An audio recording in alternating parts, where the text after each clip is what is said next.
There are 3 different settings that you have to focus on when you're shooting in manual mode. The first is shutter speed, the second is aperture, and the third is ISO. These 3 different settings all impact the exposure of your image, but they also impact something else about the image as well. That's what I'm gonna go over specifically, how they impact exposure, but also what else they are impacting.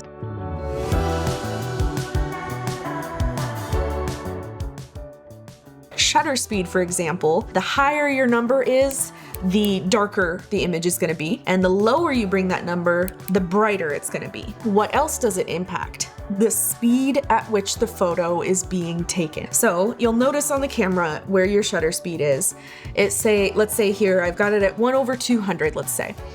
That means the photo is being taken at 1/200th of a second. That is the speed at which it is being captured.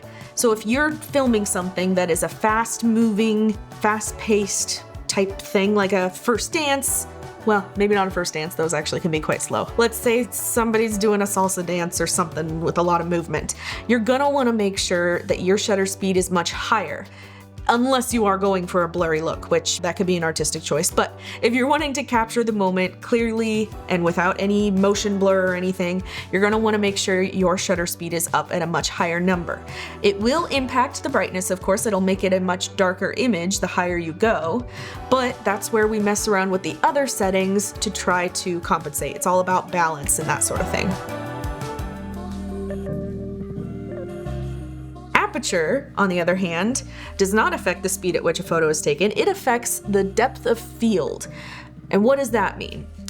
I'm gonna try to demonstrate for you guys, but basically, if you have the person taking the picture here, this is the camera, and then you have a person here, and then there's a person here, and maybe there's a dog here, and then there's a tree here. If your aperture is at 1/16, 1/18, most of these things are all gonna be in focus, even though they are at different distances from you. Now, if I were to bring my aperture down to f1.4 and I chose to focus on the person that's way over here, these other people, the dog, the tree, these are gonna be blurry, very blurry. When we say depth of field, it's all about the distance from the camera to the objects and how many different distances there are. So if you're photographing families, for example, and you've got multiple rows of people, they're quite spread out, maybe there's, I don't know, 20 people in this image, you're gonna wanna make your f-stop, your aperture, a much higher number, like 1/10, 1/12, something like that, just to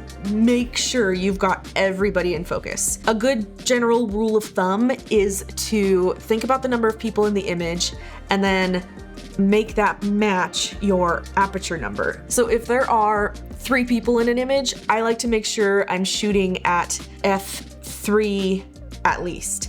3.2 onward. If I'm shooting 2 people, I try to make sure I'm shooting at least f2 or higher. If there are 4 people, I like to shoot at f4 or higher. This isn't foolproof. There are gonna be different times where this doesn't work quite as well, but that's just kind of a good guiding rule of thumb to help you get started and familiarize yourself with the settings. The higher the number is, the darker it's gonna be. The lower the number is, the brighter it's gonna be. There can be a tendency of people to want to shoot at a low f-stop. There is something very drool-worthy about a photo where the person is so crisp and in focus and their background is so blurry. But like I said, if you're shooting a family that's got, multiple rows of people and you're going to take that photo, you're gonna wanna make sure that all of them are in focus. So shooting at 1.4, Grandma Ethel might be in focus, but Uncle Todd is gonna be blurry there in the background. So don't be afraid to have a higher f-stop. In fact, sometimes it's better safe than sorry. Nothing feels worse than going home, editing the photos, and realizing that the back row is out of focus. That is my nightmare. So, f-stop. Don't be afraid to mess with the aperture and bump it up higher so that you're making sure you're getting enough of the image in focus.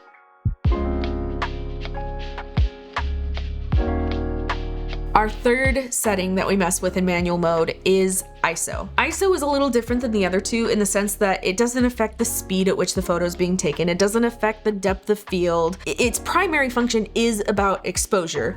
There is something else that gets affected by it, and that is the noise that you see in an image, the graininess, the roughness to it.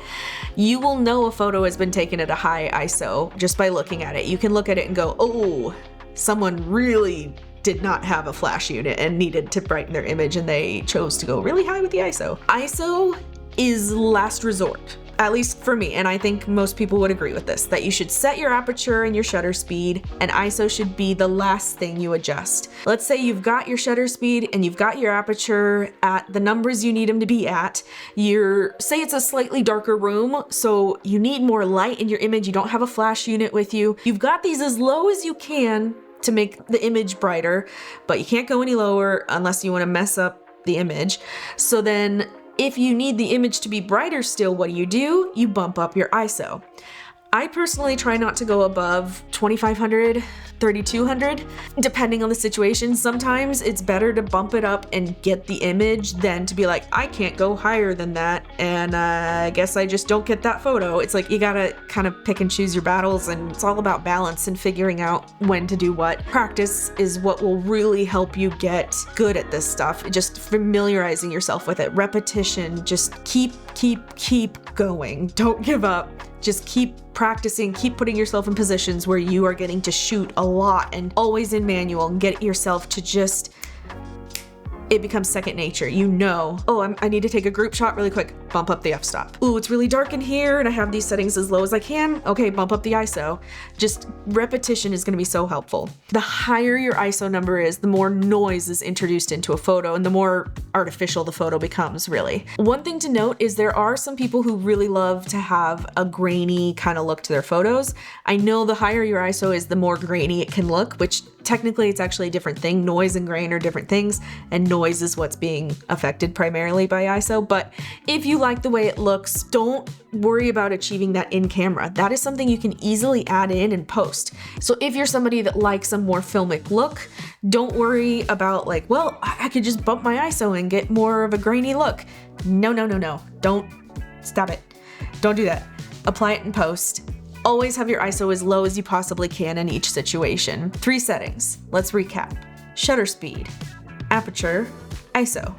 Shutter speed, the speed at which your image is being taken.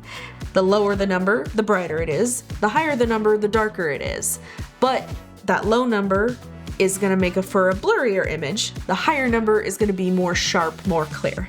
2, aperture. The lower the number, the brighter the image is gonna be. The higher the number, the darker the image is gonna be. That low number is gonna give you a very shallow depth of field. The higher number is gonna give you a much deeper depth of field. A lot more things are gonna be in focus. ISO is going to primarily affect how bright the image is. This should be a last resort because the higher your ISO is, the more corrupted looking your image becomes, the noisier and more artificial it becomes. So that is how to shoot in manual. There's obviously a lot more depth that could have been covered with this. There's a lot more to it. Like aperture is all about how much light is being let in, and you can compare it to a pupil. I didn't get into all that. I just decided to stick to the stuff that helped me the most when I was learning. Hopefully you guys find it helpful as well. If you have any questions, I'd love to hear those. Pop them in the comments there. Otherwise, let us know what other content you'd love to see, and we'll see you in the next one.